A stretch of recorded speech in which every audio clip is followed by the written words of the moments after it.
Okay, so what you just saw was my revised Superheavy Samurai FTK following Power of the Elements. We're using the, I think they're called Verna Sylphs in the TCG. We're taking advantage of very, essentially 4 extra copies of Monster Reborn that we get to play. And we've reworked the combo slightly from the previous iterations. If you want to see what those were like, because they are quite a bit different, there's the link in the card in the top corner. Previously we would use ultra polymerization to reduce the attack points of Benkei to 0 and then trigger Soulbreaker Armor 3 times in order to inflict a lethal amount of damage. Although we don't need to do that anymore, instead we can use Transporter to place the Benkei on their opponent's field and then have Ballista reduce his attack to 0. Previously this wasn't worth doing because Transporter requires you to have no spells and traps in the grave, and it was too much of an ask to give up Iron Call, Monster Reborn, etc. because of all the extra Soul Piercer searches that would allow. But now that we can play Monster Reborns in the form of monsters, well, we can play without spells. And the advantage of this way is that everything we need for the FTK is now searchable off of Soul Piercer, or summon it all from the extra deck. So let's go through card by card. Another advantage we have is King Regulus. This is basically a monster version of Caught by the Grave. It also puts a spell in our spell trap zone, which Ballista can use. We have our starters. Wagon can search Soul Piercer to get you off to the races. Of course, Soul Piercer on its own is a great normal summon. Scrap Recycler can send Soul Piercer straight to the graveyard, and then any of the Vernalizers can revive it. And Ausa, I'll go with Ausa. Ausa, the Earth Charmer, is another addition from Power of the Elements. Allows us to search any Earth monster, providing we discard a monster that is the same attribute, the same type as the one we want to search. So we discard a machine in order to grab Soul Piercer, or even Wagon for straight from the deck. If we're not searching as a starter, we can also use it to search an extender at some point later on in the combo. It's it, along with the other Verna Sylphs, are also great discard outlets, so it's really easy to get our Soulbreaker Armors into the graveyard now. So, speaking of the Verna Sylphs, we're playing 2 of each, because they're all once per turns.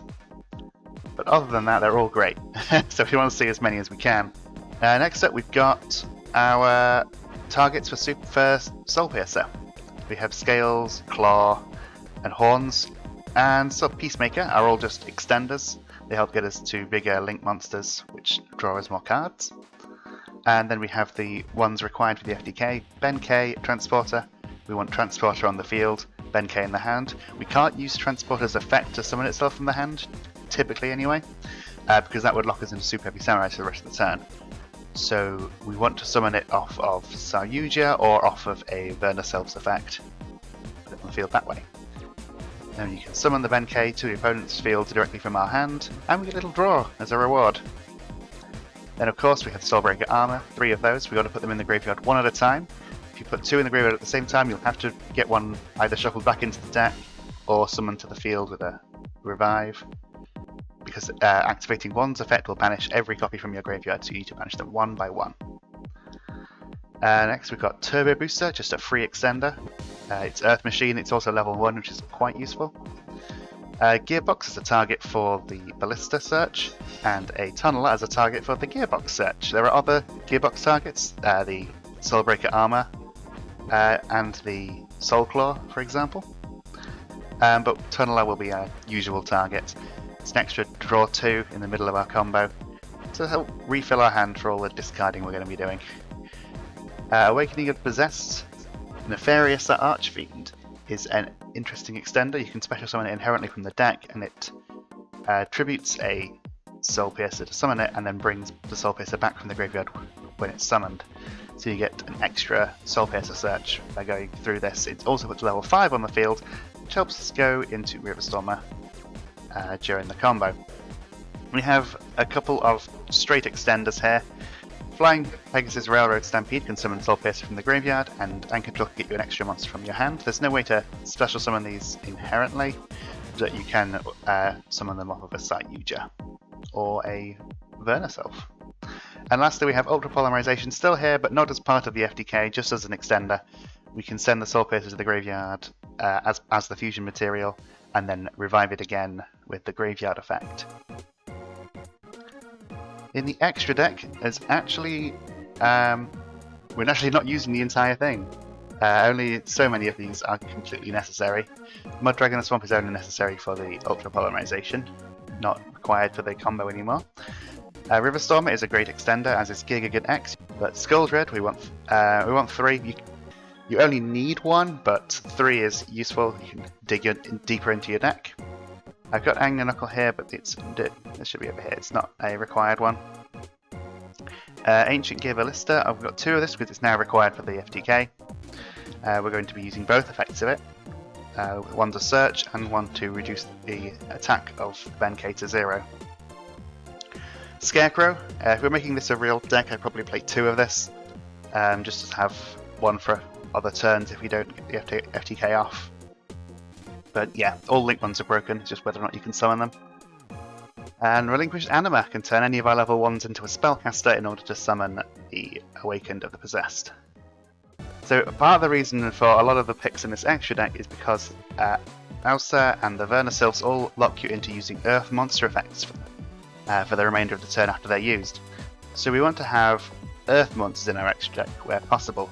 Cerberus has a discard effect, which is useful for getting the Soulbreaker armor out of our hand. The opponent will control a special summon monster because we're giving it to them. So you can even give your opponent a Soulbreaker armor and then pop it with Cerberus to get it in the graveyard. Bit of a roundabout way of doing things, but you can sometimes get a draw of it as well if it points to either Ballista or Skull Dread. So pretty useful. Then Geonida Transversa, another Earth Link monster. Great effect if you happen to end up with Transporter but you haven't found Benkei yet, you can go ahead and summon some random stuff to your opponent's field, summon Benkei later and have Transverter swap it onto the other side of the field.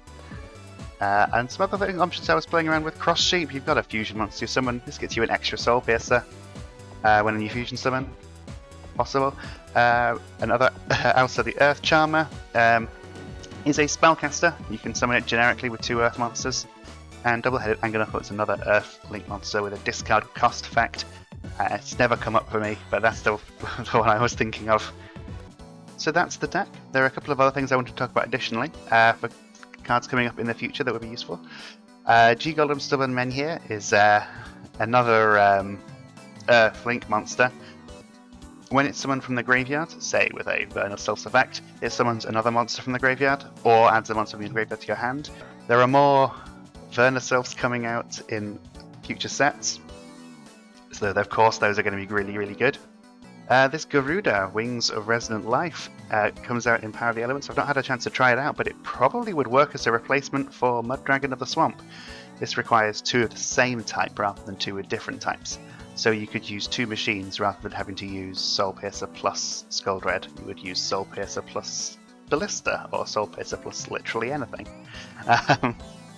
You also get a draw when you link it away, so this probably is better.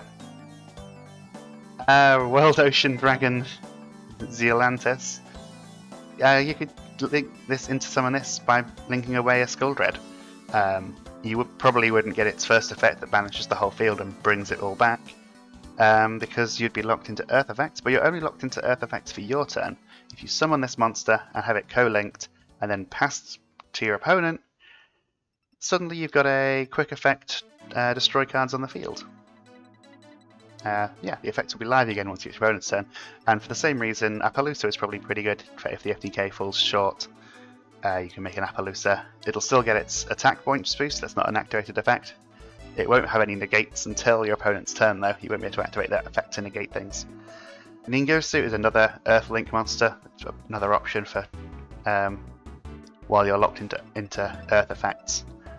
Just something to consider. And Metal Cruncher, this was the 41st card, it's the one that's just come out. Maybe I would cut Anchor Drill for it, I'm not entirely sure. It's technically a starter, you could normal summon it, reveal 3 Soul Piercer if you've not already found one. If you've already found one, you should be normal summoning that. If you reveal 3 Soul Piercer, find a Soul Piercer, and then if you had a Verna Sylph in your hand, you can discard the Soul Piercer as the cost for the Verna Sylph, and then revive the same Soul Piercer you discarded from the graveyard. So that's the deck. It's super consistent from what I've seen, but probably pretty fragile to any kind of hand traps or disruption your opponent might have, even with the King Regulus to negate things. Unless you're hard drawing Regulus pretty early on, your opponent can probably stop you before you find him. So that's a bit of a sour note to end on, but it's a lot of fun I've been having with this one. If you catch your opponent off guard without hand traps, you've pretty much won. That's all there is to it. And with all that link material, you can probably put up a pretty formidable board, even if you're not FTKing. Okay, thanks for watching, guys. See you next time. Bye!